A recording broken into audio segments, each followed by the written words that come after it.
Alors, donc, nous avons dans cette table ronde donc, deux intervenants, Pierre-Alain Manoni et Hugues Lénart. Et donc, nous regrettons l'absence de Jacques Muller. Donc, on va commencer par Pierre-Alain Manoni, qui est donc ingénieur en géographie et écologie marine à l'Université de Nice. Pierre-Alain a été condamné à 2 mois de prison avec sursis pour aide à la circulation d'étrangers en situation irrégulière. En octobre 2016, il avait secouru 3 jeunes femmes érythréennes alors qu'elles étaient blessées et qu'elles se trouvaient sur le territoire français dans la vallée de la Roya, à proximité de la frontière italienne. Alors que nul n'est censé ignorer la loi et que personne ne la connaît dans son ensemble, Pierre-Alain pense que ce sont des convictions qui guident les actions des citoyens et que lorsque le droit s'oppose aux valeurs fondatrices de notre société, il faut agir pour protéger ces valeurs humaines, morales et civiques qui permettent aux citoyens de vivre ensemble en harmonie. Père de 2 enfants, il pense également en son âme et conscience que son action est le seul exemple qu'il faut donner aux enfants. Pierre-Alain va donc intervenir sur les règles de l'hospitalité versus le délit de solidarité. Bonjour, Saint-Denis. Donc moi, je ne suis pas spécialiste ni théoricien de grand-chose, du moins pas sur la non-violence. Donc je vais vous témoigner un peu ce qui m'est arrivé, puis quelques réflexions à ce propos. Donc j'habite à Nice, qui est à proximité de la frontière, c'est 20 minutes en voiture de la frontière franco-italienne. Donc cette belle ville prestigieuse est aux abords de cette frontière où depuis 2016, il est reconduit environ 150 personnes par jour. Donc au moment où je vous parle, les forces de police interceptent des étrangers, alors ce qu'ils appellent des étrangers en situation régulière, ce qui se passe, c'est qu'ils choisissent des Noirs. Puisque c'est comme ça qu'ils définissent, qu'ils ont choisi d'identifier les personnes en situation irrégulière. Donc c'est 150 personnes par jour qui sont reconduites à la frontière italienne, hommes, femmes et enfants, et le plus souvent, enfin ou en grande partie, sans aucun protocole et sans aucun respect, notamment pour les enfants, des conventions internationales. Là-dessus, une petite précision, il faut savoir qu'un enfant n'est jamais en situation régulière. Ça n'existe pas, un enfant en situation irrégulière. Il y a une convention internationale qui dit qu'un enfant, il doit être pris en charge. Ça a été ratifié par la France, donc un enfant, il doit être pris en charge par les autorités du pays dans lequel il est. Donc ces 150 personnes par jour qui sont reconduites, qui réessayent qui réessayent de re-rentrer en France. Depuis 2016, on en est à une vingtaine de morts. C'est des gens qui sont morts percutés sur l'autoroute, donc au niveau de Monaco ou Menton, des personnes électrocutées sur les trains, noyées en mer ou perdues dans la montagne, qui sont tombées dans la montagne. Donc voilà, moi en 2016, je savais qu'il y avait des migrants qui traînaient là, enfin qui étaient dans ce coin-là, et je savais que certains étaient embêtés, certaines personnes qui les aidaient étaient interpellées, mais ça n'avait jamais été plus loin. Ils avaient fait un petit peu de garde à vue, et puis on les laissait repartir, ou alors simplement on sortait les personnes qu'on appelle migrantes de leur voiture, et puis ça n'allait pas plus loin. Un soir, en rentrant chez moi, un copain me parle d'un local, donc dans la Roya, où je me trouvais à ce moment-là, un local qui avait été ouvert pour loger ces malheureux, ces personnes qui venaient d'arriver et puis qui ne savaient pas où dormir. Donc c'était au début de l'hiver. Et puis j'arrive à cet endroit-là, et puis on me dit... Voilà, est-ce que tu peux ramener ces trois jeunes filles qui ont besoin d'être soignées? Et effectivement, je découvre 3 jeunes femmes d'Érythrée qui étaient lourdement blessées. Et c'était une situation pas facile du tout. C'est-à-dire que j'étais face à des personnes en souffrance, en détresse, qui avaient froid, qui avaient peur, qui avaient mal. Et effectivement, je savais que voilà, j'étais pas bien au clair sur le risque, mais je savais que ça pouvait être un petit peu compliqué. Mais en fait, devant cette situation, il n'y avait pas d'autre chose à faire que de dire oui, enfin que de les prendre et que de les assister, parce qu'il y avait pour moi un cas de personnes en détresse. Donc c'est ce que j'ai fait, je les ai chargées, enfin, elles sont venues dans ma voiture, et puis alors qu'elles étaient déjà en France, hein, j'ai fait une quinzaine de kilomètres, et puis au péage, j'ai été arrêté, et donc placé en garde à vue. Les jeunes filles ont été reconduites en Italie, alors qu'elles étaient, il y en a une qui avait une rotule fracturée, des blessures, des brûlures au 3e degré. Elles n'ont pas été soignées en France, elles ont été reconduites en Italie, où elles n'ont pas été soignées. J'ai pu prendre contact avec elles. Depuis, elles sont revenues en France, voire en Allemagne. Elles ont obtenu leur demande d'asile parce qu'elles avaient un statut qui permettait de l'avoir. Donc, j'ai été jugé, relaxé en première instance avec un jugement exemplaire. Et puis, le parquet a fait appel. Donc, j'ai été condamné à 2 mois de prison en appel. Et aujourd'hui, on s'est pourvu en cassation. Et donc, il y a une question prioritaire de constitutionnalité qui a été posée, et puis on attend aussi le procès en cassation. C'est à cette époque-là aussi que Cédric Herrou a eu le début de ses ennuis judiciaires, et aujourd'hui, il en est à la même situation que moi, c'est-à-dire qu'il y a eu l'appel, et puis c'est pourvu en cassation également. Un petit update sur Cédric Herrou qui est passé, je crois qu'il a fait 9, enfin c'est de l'ordre d'une dizaine de gardes à vue, hein, en un peu plus d'1 an. Ce matin ou hier, il y a eu la 6e perquisition chez lui, enfin une intrusion des forces de police, et je reviendrai là-dessus. C'est pas une perquisition, ils sont venus chez lui sans autorisation, sans mandat, et donc en enfreignant la loi.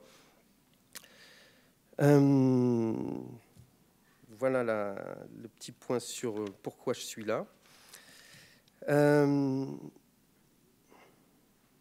bilan. Alors oui, j'interviens sur l'hospitalité versus le délit de solidarité. L'hospitalité, qu'est-ce que c'est? L'hospitalité, c'est l'accueil. C'est l'accueil, c'est quelque chose qui est relativement absent, hein, chez nous, dans notre société, ou du moins dans les milieux urbains. Moi, j'ai découvert ça en Corse, d'où vient la famille de mon père, où j'ai vu qu'on s'arrête quand il y a quelqu'un qui marche sur le bord de la route. On s'arrête parce qu'au village, c'est comme ça, à côté du village, il y a quelqu'un qui marche sur le bord de la route, on s'arrête pour lui demander où il va, si tout va bien. Et c'est quelque chose aussi qu'on connaît tous, hein, on a tous entendu ces histoires dans les campagnes. Il faut la place de l'étranger, avoir une assiette de soupe pour celui qui arrive sans prévenir. Alors, moi, ce qui m'est arrivé, c'est plus que l'hospitalité, c'était quelque chose lié à l'assistance. L'assistance face à des personnes en détresse. Et en réfléchissant là-dessus, pourquoi moi ça m'a parlé, enfin ça m'a appelé cette assistance, je pense que ça s'appuie sur quelque chose qui est lié à une pulsion naturelle. Hein, face à une souffrance, on est tenté d'agir, et ça fait référence à l'empathie qui a été évoquée tout à l'heure. Et puis il y a quelque chose de culturel, hein, de culturel ou des traditions, comme je disais, dans les campagnes, peu importe la personne, si elle est en souffrance ou pas, on l'accueille.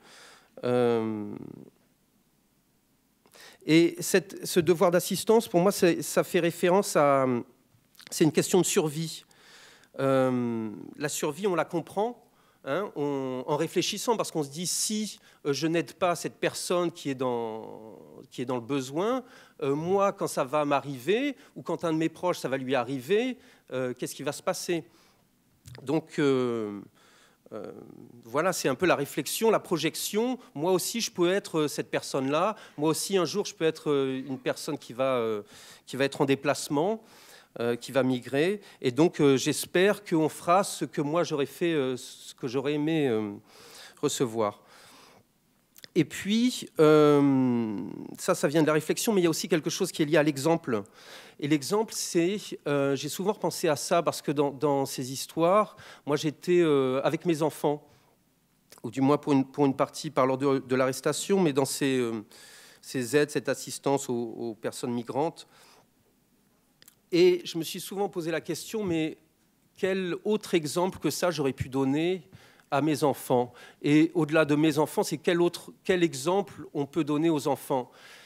Ça me renvoie à cette parole des Amérindiens qui disent qu'ils sont très connectés à la nature et puis ils ont une dimension spirituelle importante. C'est le plus important, c'est les enfants. Effectivement, on a notre petite vie, nous on vit au jour le jour, on essaie de s'en sortir comme on peut, mais si on essaye de projeter notre société, eh ben c'est les enfants qui prendront la relève. Donc c'est bien l'exemple qu'on va leur donner qui va faire que la société va avancer dans le sens que l'on espère. Et puis il y a autre chose aussi, c'est l'exemple qu'on donne aux enfants, et puis c'est également comment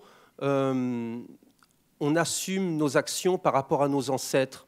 Parce que je me suis dit, la loi, on dit nul n'est censé ignorer la loi, mais personne ne la connaît, la loi. Et en plus, quand on la connaît, il y a moyen de l'interpréter dans un sens ou dans l'autre. Et pourtant, on ne finit pas en prison ou en garde à vue tous les 4 matins. Parce qu'en fait, pour moi, les actions justes, ça se base sur quelques principes d'éducation. Il ne faut pas tuer, il ne faut pas voler. Et puis après, on a des valeurs... morales qui sont liées pour moi à cet exemple qu'on a aux enfants et puis comment on assumerait ça vis-à-vis de ses ancêtres. Et c'est marrant parce que ça fait référence à ce que vous aviez dit un peu plus tôt sur ce tortionnaire qui est devenu fou et puis qui a assassiné qui a tué, quand on l'a renvoyé à comment il assumerait son activité, se fait torturer par rapport à sa famille. Voilà. Donc, l'action juste, pour moi, si je devais le refaire, forcément, je le referais. Mais j'ai compris que c'était des guides pour moi. Me poser la question, est-ce que je ferais ça devant mes enfants? Et est-ce que je pourrais dire à ma grand-mère, est-ce que je pourrais espérer que ma grand-mère soit fière de moi? Alors, ce n'est pas très structuré, hein, mes histoires, mais voilà, c'est des réflexions sur tout ça.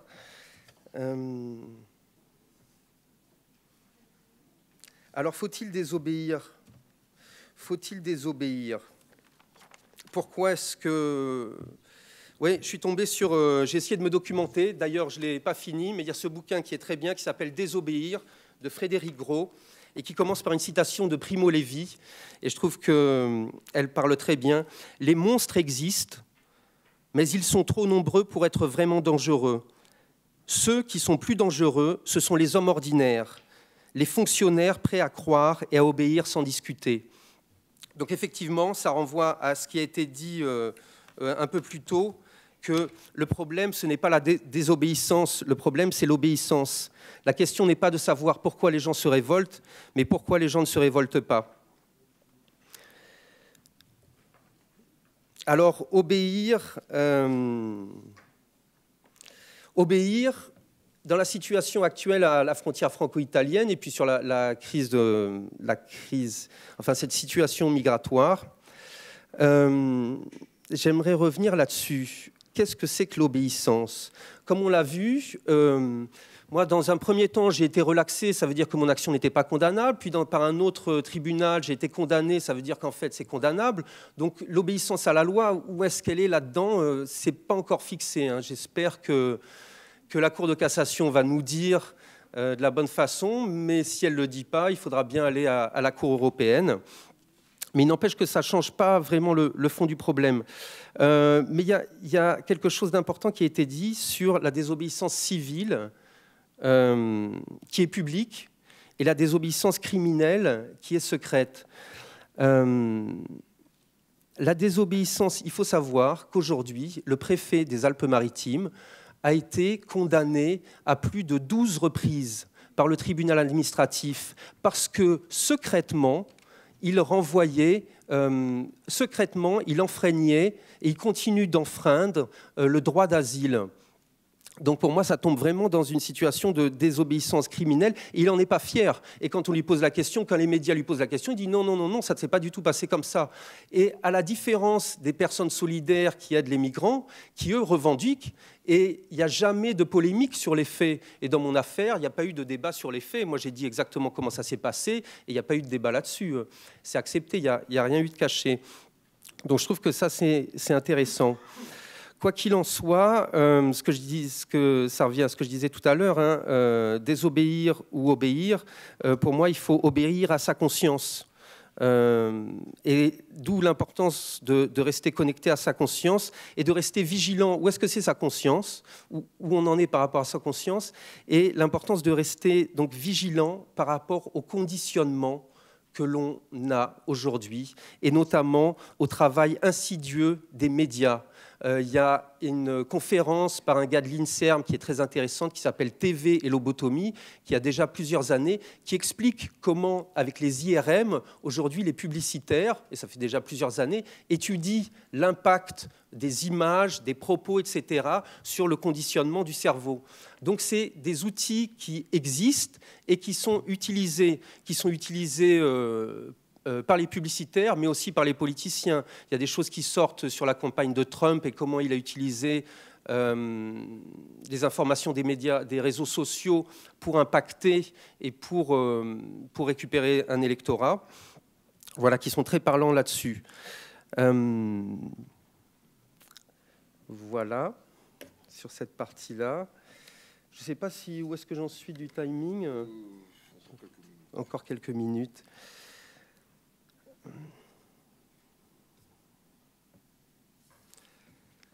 Alors, pour revenir précisément au délit de solidarité,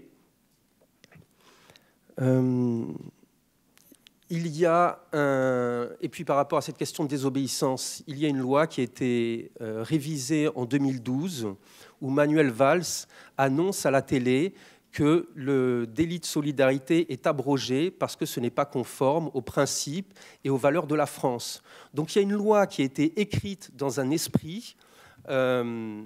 Cet homme du gouvernement qui annonce que cette loi a été écrite dans tel esprit pour protéger ces valeurs-là. Et cet article de loi, c'est notamment l'article 622-4 du Code des étrangers et des demandeurs d'asile, qui précise que... alors c'est une loi qui a été écrite pour condamner les passeurs.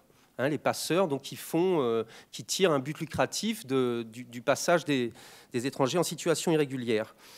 Et donc il a été rajouté un paragraphe qui est une exemption pour justement les gens qui font ça à titre non lucratif. Et donc c'est une exemption qui dit qu'on ne peut pas condamner des personnes qui aident avec de l'hébergement, avec de la restauration, ou qui protègent la dignité ou l'intégrité physique des étrangers en situation régulière. On ne peut pas les condamner s'il n'y a pas de contrepartie.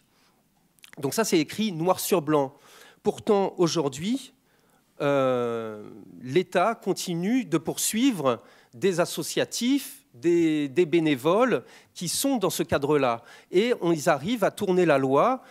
Certains juges arrivent à tordre la loi pour appliquer cette politique de l'État. Car nous sommes dans une situation où aujourd'hui, on voit bien que l'État est incapable de gérer une situation. Cette incapacité de gérer cette situation migratoire a amené une crise humanitaire. Et plutôt que de s'attacher à gérer cette crise humanitaire, l'État condamne ou poursuit les bénévoles qui se substituent à l'État, ou du moins qui font en sorte d'essayer de diminuer, de minimiser cette crise humanitaire. Voilà, alors je vais dire deux mots pour conclure.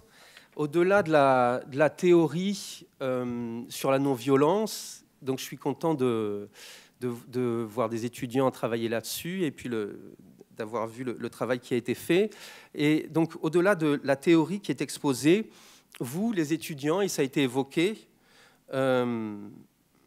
vous avez une position à choisir dans les événements actuels.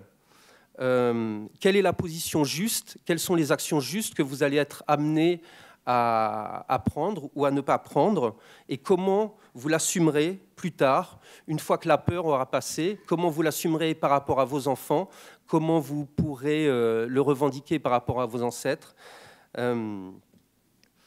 Voilà, c'est des questions qu'il faut se poser parce que vous l'avez vu, il y a une mobilisation étudiante. À Nice, on a beaucoup de mal à mobiliser les étudiants et on est content de voir qu'ailleurs, ça marche un petit peu. Je voudrais dire aussi que nous sommes beaucoup de non-violents. Alors c'est important de se faire entendre parce que la non-violence, pour la faire vivre, pour qu'elle existe, il faut la faire vivre, il faut la faire entendre. Sinon, ça reste des petites paroles.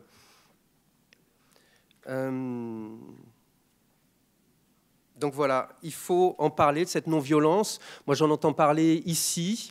Je pense aussi qu'il faut semer à l'étranger, hein, parce qu'il y a des situations qui ne sont pas apaisées ailleurs dans le monde. Et c'est en semant des graines de non-violence qu'on va pouvoir faire avancer cette cause.